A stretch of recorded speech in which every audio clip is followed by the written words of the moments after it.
Welcome into episode 135. I'm kicking it off today, which is not normal. The reason we have to have myself kick it off is because I have to actually issue an apology. At some point, we all knew that this would happen. I have a way of kind of saying things and just getting it out there and letting it fly. There's been episodes where I've said that Talles Magno does not fit in this club. To him, to his supporters, to his family, I'm sorry. Turns out I was wrong. Turns out he is possibly the key to this team winning a chip. What are your thoughts on that? I mean, you're going way too far the other direction. You're allowing the pendulum to fully swing way beyond where it should. But can you deny that him coming in immediately looked so much better? It looked, yeah, it did. It looked good. It looked entertaining.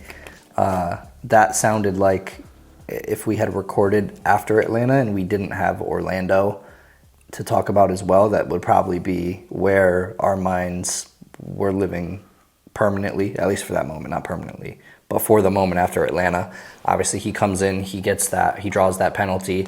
And kind of from the second it's drawn and called on the field, like he has the ball in his hand, and you can tell that he's not going to allow another player to even consider taking that from him. And it didn't look like anybody really wanted to, which I think speaks a lot to the different leaders that we had on the field, and that, Talles definitely is still a part of the team and a part of the locker room. Those are some of the things that have been floated around by different people throughout the course of the season. But them standing behind him and wanting him to do it, then obviously he scores. He hits the shoosh and the whatever you want to call it, plug in his ear at the same time as all the boys are wrapped around him screaming, kind of echoing the same sentiments.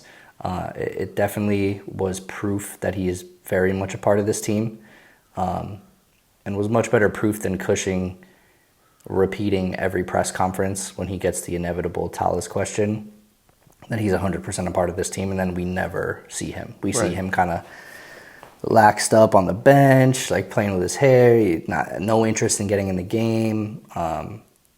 So it's good. It's a good thing. There's nothing bad about him coming in, scoring a goal, and making the team look better, because he is just another option in a left wing that has a left wing position that for us has slowed down at this point of the season, with Ojeda kind of not fully taking off, Malachi leaving. Not leaving, but yeah, his leg leaving. Being forced to leave. Yeah. In what was, otherwise probably the most exciting position on the field in terms of battles for who's going to play there, and the production that we get from that side. And it slowed down, and now it feels like he is going to restart that conversation over there. Yeah, I think so. I think he, despite some boring game in Florida, I think that he's going to kind of rejuvenate that position. I think Ojeda, like we've talked about before, does the job that Nick tells him to do, and for that reason he gets a lot of looks. But Talles just brings like a spice, like a flair to the position, to the way that we play, specifically when Maxi's in there. And I think I was discounting a little bit the kind of link up between the two that could happen, and that we saw more so in his cameo when he scored, than his cameo with Orlando. But that type of football is the stuff that we've missed for a while. The type of stuff that literally won us a championship, you see between Maxi and Talles. So I'm actually excited to see him play. I am sorry. But when you go, 13, 14, 15, 20 games without seeing a guy, like, you kind of forget what he can do. You forget what he brings to the table. And you're able to move past it and just put him behind you. Yeah, he brings a certain Hugo Bonito. Hugo Bonito? I have no clue. He brings a certain Hugo Bonito. I feel like you should ask Siri. To the function that the ops are not prepared for. And that's just me flexing my, year-long Duolingo streak, and that's what that is.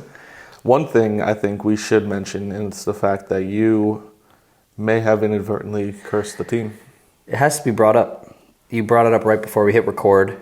That early in the season, at least a few episodes, just complaining about the roller coaster that is a million wins in a row, after a million losses in a row, after wins in a row and losses in a row, and just hoping that things can normalize at some point. And now we've got 3 away games, 3 draws in a row, and we are living in the universe that I guess I manifested for the club. Yeah, which is the complete opposite of what we probably had before, which was a ton of draws all the time. Couldn't get that little extra to win, and then completely flipped on its head. Do you think that that's something that Nick Cushing kind of wanted to happen, in the sense of going for broke all the time because he felt like there's a lot of pressure on his seat, so he has to go for wins, he has to go for broke? Or do you think it was just kind of this team being inexperienced, not having a lot of time, having a lot of youth? No, I think you're right. I think, so the loss streak obviously came first. Yeah. And that lit a fire, certainly under Cushing, and a lot of players that, like, we have to do something or we're going to get the house cleaned. And none of us want the house cleaned. Mehdi might. Mehdi might have. He may be the only guy. And then he does. He's like, whatever, let's just throw everything at the wall and see what sticks. And then you go on that 8-game winning streak, and that gives you a little bit of room to breathe if you're Cushing, and not like wake up every day full of anxiety that the Brad Sims phone call is coming through and you're like on your way back to England or something. And I think maybe now that he has a bit of comfort, he's not so concerned about forcing things to happen. And I think through the win streak, we saw that a lot too. Him wanting to sit on games with his subs. And I think the draws, I would say I'm not upset with the 3 draws that we've had in a row here. No, me either. Them being away games, particularly against not really tough opponents, but opponents that in the past have definitely had our number, in Orlando and Atlanta. The announcers in both games were talking about, especially Atlanta, how historically it's kind of been like a fireworks show every time we play each other. And for them to score the first 2 goals, the first one maybe the fastest of the season, definitely against us, and for us to come back in that game, and we came back in Orlando too, shows a bit of resiliency and fight that I feel like for more often than not as a club in our history, we've lacked that. Like typically if we get punched in the nose first, like pretty hard, it's really difficult for us to come back. Mm-hmm. And we have 2 games in a row in hostile territory where we fought back. Yeah. And Cushing made changes to fight back. I think one of my favorite things was in Orlando after Hannes scores that goal. And we're at a draw at this point, which it might be something where in the past we would see Cushing try to hunker down after a draw, especially in away territory, and try to rescue that point. Instead, he puts Talles and Maxi on like immediately to try to build on that momentum. So I was really, really happy with that. Obviously, nothing came from it. We did look a bit more dangerous, but just the mentality was good to see. Yeah, definitely. I would give them credit for that. I think, there is something to say about, you're kind of playing with house money at that point.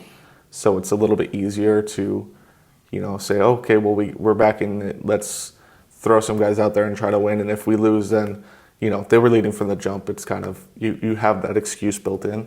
But yeah, it's positive to see. I think it's something that in the past, Nick specifically being okay with draws, not trying to force anything, not trying to lose, like trying not to lose rather than trying to win, I feel like in a lot of ways. So it was good to see, Talles, Maxi come on directly after the goal. It was honestly good to see us capitalize on a defensive mistake, which, if you call back all the way to the preseason, like 90% of the preseason goals were exactly that. And then we got away from that, a way of forcing defensive errors, away from, really trying to press hard.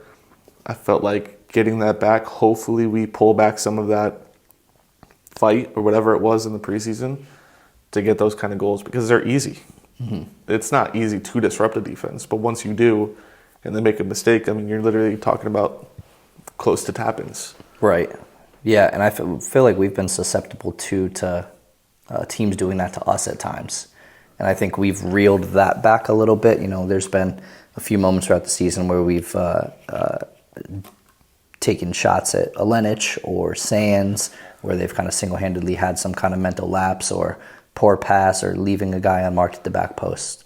And yeah, you allow yourself to get unorganized, and it just becomes such an easy attempt for the opposing team to score. And it feels like we've shored that up a little bit, certainly throughout the winning streak. And even with the draws, none of the goals were something where it was, you know, on a single person's head, and they all kind of came against the run of play. Obviously, the Atlanta game, there was no run of play. Like, the guys just marched down the field and scored. Same thing with Orlando's goal. Alenich just lost a header in the midfield, and it dropped to a guy, and he ran down the field, cut in, and shot, and it took a shitty deflection. And Freese has proven that that's the kind of stuff that you need to score against him. Like, if you're not getting a deflection, or somebody on our team is like completely selling him, like hanging him out to dry, there is you have to bring an army to score against Freese. Yeah, I do think, you know, to your point of not really being on a single person's head, I do think that first Atlanta goal, there is something to say about McFarland being, I mean, a complete ghost to the play. Young kid, though, not gonna, you know, put the damper on him just for a mistake. I mean, he's 17 years old. What do you expect? But I mean, if he was 18, 19, I'm probably making that call. Like, that's probably on his head. And he's looked good otherwise. I think our last episode was the first since his first appearance. I think his first appearance was against Chicago, because obviously we had the health troubles that are persisting of Kevin O'Toole, which we don't have a ton of clarity on. I remember when he went out, he seemed to be the least of the worries out of the players that, like, there had been a group of players that had gotten hurt. Pereira, O'Toole, Tavon, I think Maxey as well, somebody in the midfield. And he seemed to be like the least of the worries. I think Burke was involved in this like crisis that we had. But he still, for whatever reason, is out. Pereira's out as well. They seem like two more long-term things. Yeah. But McFarland stepped in, and we talked about it last episode. He, against everything that we've seen from him, but definitely live in the Open Cup that we were at, and then in the NYCFC 2 streams that we've caught, we thought for sure he was not ready for the league. Right. And last 3 games, I mean, he is in there filling a role. And aside from that, I can't think of another moment where he had costed us greatly. Yeah, no, I think he's been pretty solid, and it is against the idea that we did have of him. I do think maybe the fitness level or whatever it is, like there was a weird laziness to the end of his game in Atlanta that, you know, we were both commenting as we're watching the game, like, is he not the youngest guy in this stadium? Like, why is he not running all of the time? But then again, just a human body trying to sprint for 90 minutes straight, just, it's not going to happen. So we kind of give him, a pass there. But ultimately, I mean, this team has shown resilience. Going down 2 separate games, being able to come back both on the road, going into the Leagues Cup. I mean, what are your thoughts of this team and what they can do? Well, the Leagues Cup's going to be interesting. So I was checking out, now that we're fully into it, like our next game played is going to be against Querétaro. I don't know if I'm saying it right, but they are, granted, 4 games played in Liga MX at the moment, but they're dead last. They lost all 4. So you couldn't pick. There is not a worse team currently in Liga MX. So we got lucky in that way. And then our second opponent in the group stage is Cincinnati, who obviously is a massive team at the top of the table at the moment. I think second place only behind Miami. But they've been slipping as of late too. They lost their last 3 games. So we're meeting our group stage opponents at the best time of the season that we possibly could. I know Querétaro is at home at Yankee Stadium on Sunday, and then we have to go to Cincinnati, which is going to be tough because that is I think it's like a soccer city. Like that's one of the. It's pretty big there. That's what they have there, because the Bengals suck. So. They just got Joe Burrow with like half a hand. Yeah. So that'll be an awfully tough environment, and we're not in any kind of crazy form that would have me feeling like we should be winning both games. We should probably win the game at home. FC Cincy, I wouldn't be surprised if we lost. And then I guess we just have to see what happens between them two to decide our fate, whether or not we go through. Yep. And you would probably assume that Cincy wins. So I expect us to get to a knockout game. But aside from that, I'm not overly optimistic that we're bringing home silverware this August. Yeah, I just think the team has shown that in these type of games where there's some higher importance to it, whether that be the derby, whether that be a game against Toronto, whatever it is, if Nick can convey to them that there's additional meaning, that there's something else to fight for other than just saying I won, that the team can show up. Mm-hmm. I'm hoping that they can hone that into giving us I think what is our best chance at winning or going deep in a competition this year. Because if we're being realistic, not just, Justin throws things out there because he felt that in the moment and he's going to stand on that business. Which never happens. Never. On Just this wouldn't show. happen. I didn't have to just issue an apology and then immediately create a whole new narrative that isn't real. But I really don't think beyond making the playoffs and maybe winning the first game that this team is genuinely going to win a cup this year. Mm-hmm. Knock on wood, I hope it happens, but just being realistic, I don't think that's going to happen. So Leagues Cup is really the competition that I feel we have to go all in on. Mm-hmm. Yeah, and I feel like in general, and this may be an unpopular opinion, but I think Leagues Cup, and we've talked about this a ton on the show, especially last year with the first version of it, is getting a bad rap from a lot of people around the MLS because obviously the MLS has pulled the first teams out of the Open Cup and put them into the Leagues Cup. So people kind of feel like that's a one-for-one decision, and it's sort of the Leagues Cup fault that the U.S. Open Cup has taken this back seat. But I feel like they can exist next to each other, and we probably just have to find a way, whether that's expanding roster rules even more than we just saw, where they added an additional DP spot and an additional U22 slot. But expanding them further so that teams actually have they have the cash. Like we have the cash, but being allowed to spend it and have the depth that is required to play in as many competitions as we'd like to, being the Open Cup and the Leagues Cup. But my argument for the Leagues Cup is it feels the closest to the playoffs that I think we can get, and it gives you that feeling. What is it? A month or two before the season ends. And I think as a fan, that's really exciting. But I think as a player, that is giving you kind of invaluable experience that you wouldn't have otherwise. Right. So the Leagues Cup, right? It's all going to happen within a month. Yep. That's the same as the playoffs. Well, not the new playoff system, but the playoff systems of the past. Like all the knockout, like it's knockout game. You're going in a group stage, and it's giving you the opportunity where maybe if you are players that are not clutch or you have nervousness going into things, like you can get the dud out in August and then hopefully come back in November better prepared and use the experience from the tenseness or the anxiety of playing those knockout games in the Leagues Cup to your advantage later on. And it probably gives teams the confidence that this format will allow us to build on a similar format in the future. Because the Open Cup doesn't really work that way, right? You're playing a knockout game like every month or two. Yeah, right. So it's a exciting format and it's fun in the summer. I like it. I think we've always said that we like it on this show. So Definitely, we've always been supporters of it. I don't think that necessarily everybody in world soccer necessarily loves it, but I think that just comes with messy hate. Like I don't think that's necessarily. I think if anybody but Miami wins this year, it would actually be respected. Mm-hmm. I think the only people that can win it and not really have it matter is Miami. Yeah. Because at this point, everyone thinks that everything is just handed to Messi. Right.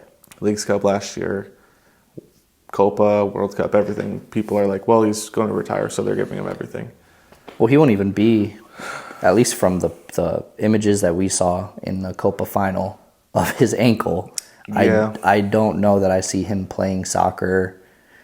Until the playoffs, maybe. Hey, real playoffs. If I'm being skeptic, conspiracy guy, which I can be at times, Messi could be faking an injury so that he's ready for the Leagues Cup. for the meat of the Leagues Cup.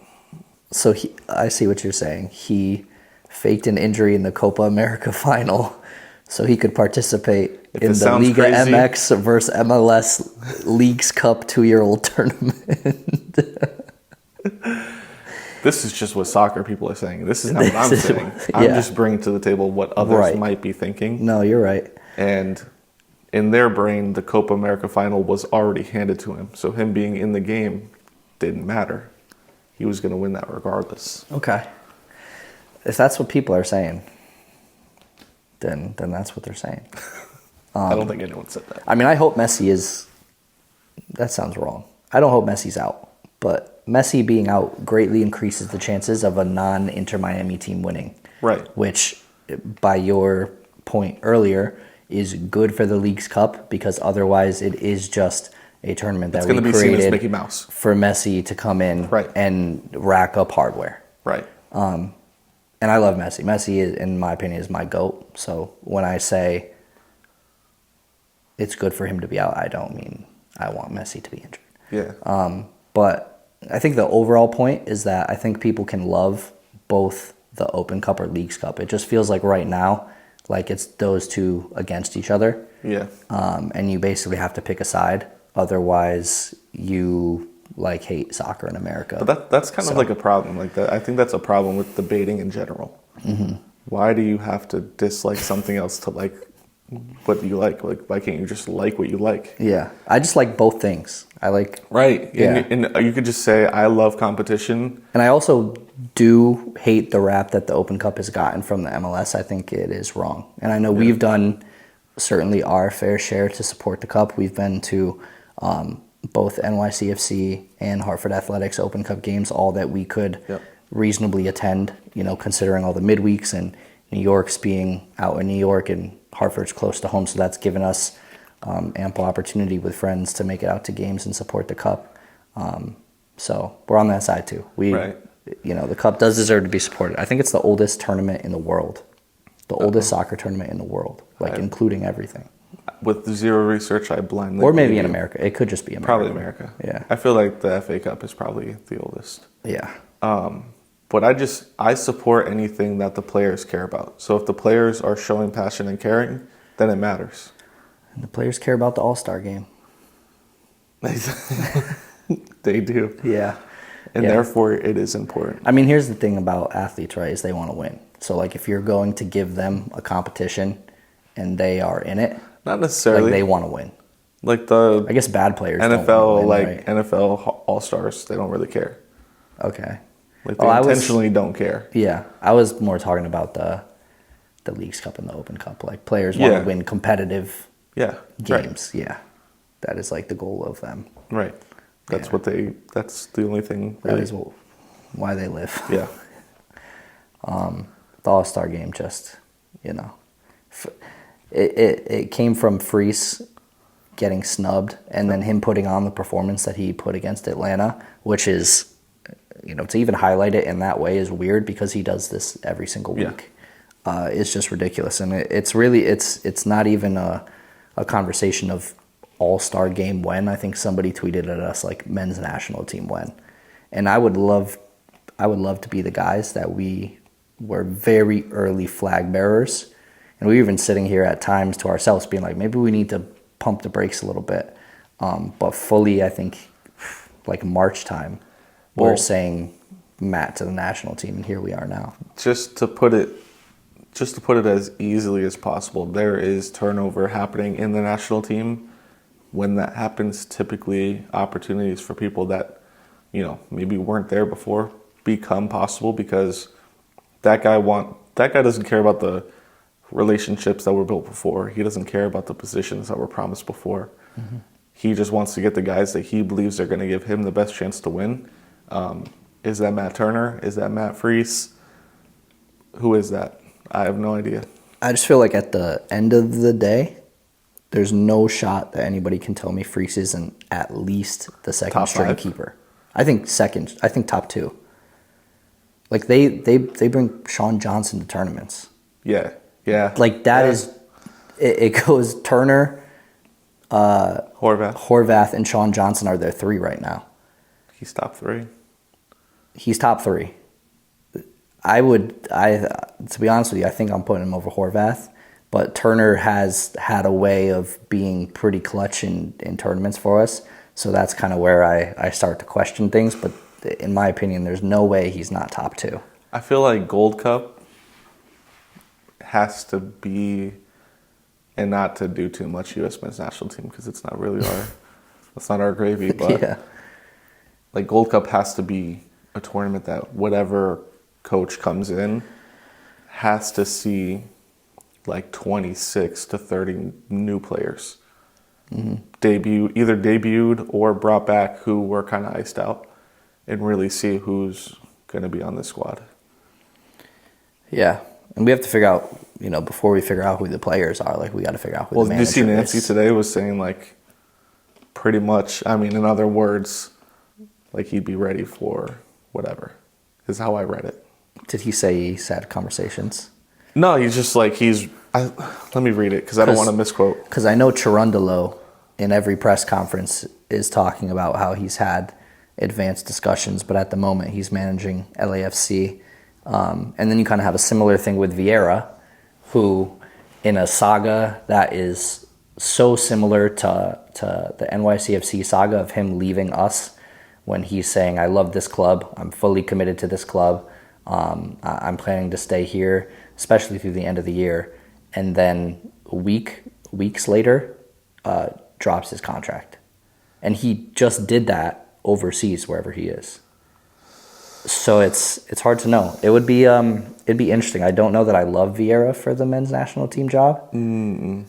I know they're throwing Thierry out there as well. I don't know that I love him either. Okay. You've kind of pushed me onto the Nancy bandwagon. No, I do think completely. Nancy. I think he would be a good face for the nation. Genuinely, he would be. I think I got ahead of myself and I think I read a headline wrong.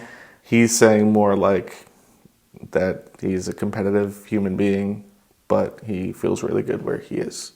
Oh, no. So he's just kind of doing like I feel like he hasn't even been talked to.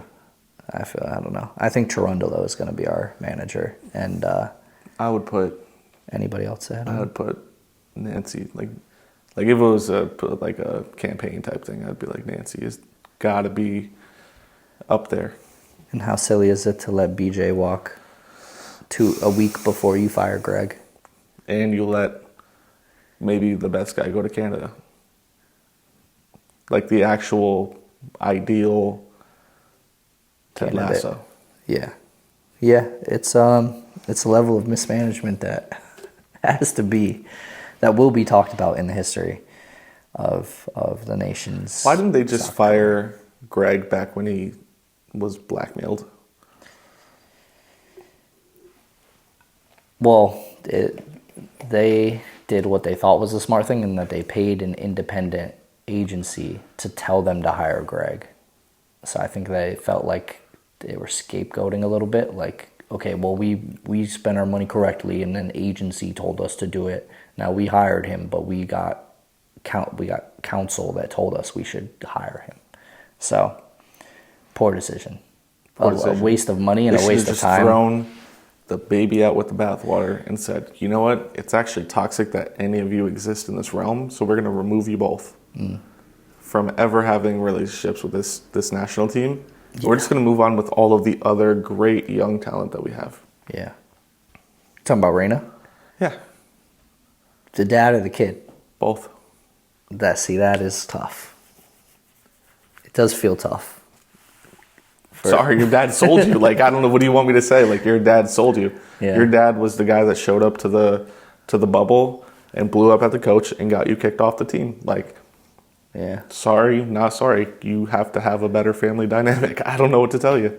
it's true. And maybe you give him a few years to mature. Give him like a year even or though it two. wasn't really him. It was mostly But you don't Claudio, know. who, Because they're, like, not to dive too much, again, into national team. but it has to be said it is NYCFC related. Because is. the family of the Reynas and their Right. involvement with this club Goes both deep. good and bad, especially with Claudio, almost feels like a precursor to a blow-up situation with the men's national team that we Right. saw. And you have to think Gio is taking information from trainings, meetings, whatever, and clearly reporting it to his dad to where he gets angry enough to where he's going to try to blackmail that coach into doing what he wants. Yeah. So that to me is toxic. Like, yes, you talk to your dad about things, that's normal. But to gas your dad up to the point where he, like, well, to be fair, my dad fought my coach when I was little. So what am I saying? I don't know. I don't know. Actually, I'm just yapping. To be fair, yeah, some dads are just a bit too much. Can't help that like, they love all you. you could really be like his dad, he's not going to play me in the World Cup. Right. And then your dad's like, well, his job is over. Especially if your dad is somebody who has been in a position of power within United States soccer. So he's like, no, I definitely could do something about that. Like, Yeah. I have to be able to do something. And then finds out he can't, so he does it by means that are not, Allowed since like 1920. just not acceptable. So that's our nation. And we have a World Cup to play in 2 years on home soil. Yep. Which, we have to bring in a guy that has the ability to spin things up, spin the engine up within 2 years. And unfortunately, Klopp hates America. Do you know who pretty much did that with Columbus? Yeah. Nancy's that guy.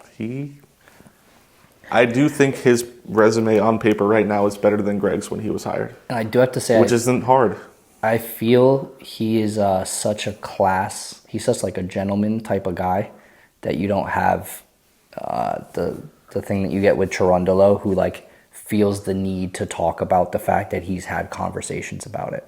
Like Cherundolo has to be like, oh, you guys should know. Like I'm Right. having conversations with the higher ups, but Nancy's just like, yeah, if they want to come to me, like I'm competitive. Which it is what it is. to me is the better. But I'm focused on my job. Like we want a guy focused on Yeah, his job. right. Not a guy that's like the hot girl men's national team just walked by. I'm like, yeah, she looks great, but That's I'm what managing LAFC, but she Yeah. looks great though. yeah. So we'll see. This job is great, unless Yeah. I love my job. right. Yeah. So that's probably 135.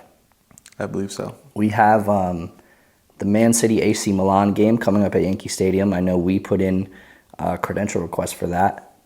They are yet to be approved. I think they approve them later in the week when we're like 48 hours before the game. So we'll know. We'll see. Even if at this point, I'll just say it, and this is your first time hearing it, but after seeing the roster,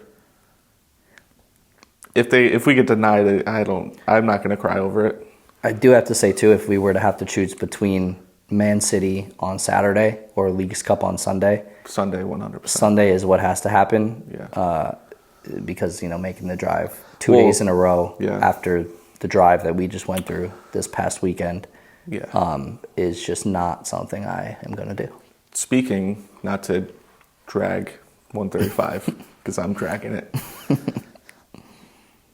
To see like just random support for your team in an area that you're in is so cool. Like it is beyond cool. And I have to call something out about that. What? Well, so we can give backstory. We went to New Jersey for the weekend. We went to Long Beach Island. Maybe that means something to you listeners in New York and New Jersey, because to us it means nothing.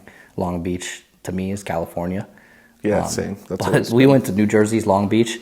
We went to Six Flags, and then we went to the beach, and we saw kids walking around in NYCFC kits. Right. Like actually the Pride training kit. So like that's a Right. deep cut type of kit. Right. And it has to be said that was on New Jersey soil. And for the weekend that we were there, the long weekend that we were there, I didn't see any ripples. I didn't see Zero. the logo once. I In, didn't see in the where they logo live once. at. I didn't see the logo once. If I did, I was gonna act crazy. And I'm not sure I'll ever go to that state again because, It's too far. and this has to be a problem for New York too.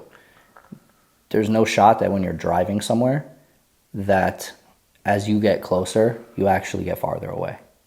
Oh, every time. Like you will GPS yourself and it'll say 7:30, and then like 30 minutes later it'll be like, well, you're gonna get there at 9 Yep. now. And you're like, well, I just drove And nothing 45 changed. minutes closer. Yeah. And they're like, yeah, but It doesn't make sense that where we drove to was actually like an hour and 10 minutes away from where Philly plays. That doesn't make sense. no, it doesn't make sense. And yeah, I just don't see myself driving in New Jersey again. No. So that's a horrible thing. And it's not, this is kind of messed up to say for the New Jersey fans of NYCFC and us, but like, it's not like, as a state, it's not really worth flying to either. You're basically saying there's no reason to go there.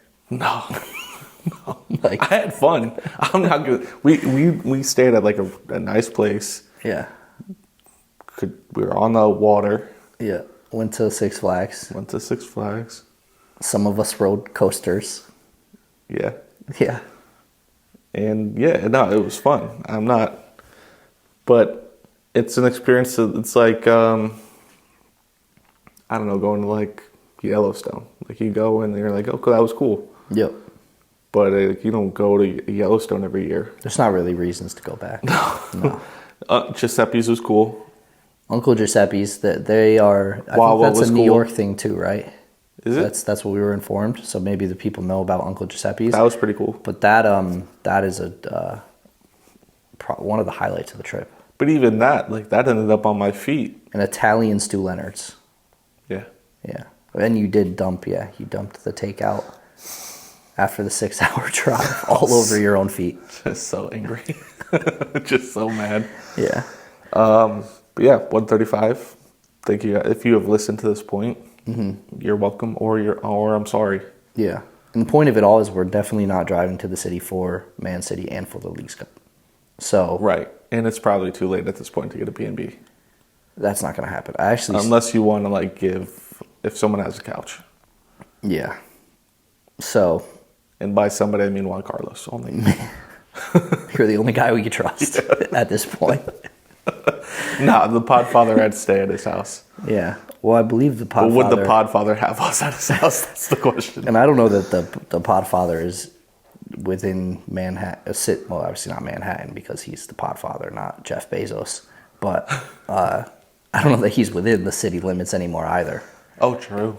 So, he's about as deep as us at this point. So we'll see what happens. We'll see if City Football Group, if the alma maters like us enough to invite us to see Holland live, but not Foden or Kevin De Bruyne or anybody else that matters, except Calvin Phillips. And we'll maybe be at the Leagues Cup.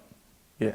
That remains to be seen. It's a Sunday game, which adds a wrinkle to Yeah, it makes me us want to having take to that Monday drive off. 2 hours to the stadium and It's back. a really good excuse to take Monday off. Yeah. So hopefully we win that one. Maybe we get a little Baki Leagues Cup magic. That was where we first saw him take I off. wanted to say a hat trick, but I didn't want to say it. And I hope some of you, this is my last point. This is definitely something I wanted to talk about with Justin Hack. We dogged him for the Chicago game. I think in each game he's looked slightly better. Yeah. Definitely much better in Orlando than he was against Chicago.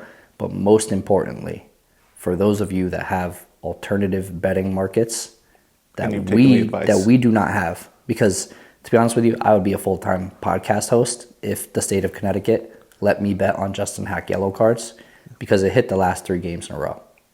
Yeah. And 2 games ago, we told you guys, if you have the ability to bet on Justin Hack yellow card, basically just put your mortgage on it, and you would be up thousands of dollars at this point. Oh, so much money. So, thank you, Hack, if you made anybody money, if anybody listened, and continue rocking on and looking good. I am that guy that comments on Hack's Instagram posts, and I'm like, go, fire emoji, I'm worse. flex I emoji. DM. No, DMing's crazy. I'm a DMer. Because it begs the question, if No. he's DM'd back. No, No. not once. But Moonsef does. 'Cause Moonsef he's a class guy. A proper lad. But yeah, if you've made it this far, that is going to be the episode. Comment your candidate for U.S. men's national team. What did you think? I We were was going going to say president. no. Clearly, Justin Hack for president. Clearly. Clearly, Hackinho. yeah. Hack in for the president. But who do you want to win this race for the U.S. men's national team? So coach? ambiguous. It's almost intentional. Yeah. But that's 135. Follow us on Twitter, X, whatever you want to call it. That's where you can talk to us anywhere that you get a podcast that you're not currently listening to us on. Find us there. Yeah. We'll see you guys after maybe Man City and definitely after Leagues Cup. Yeah. Peace. Peace.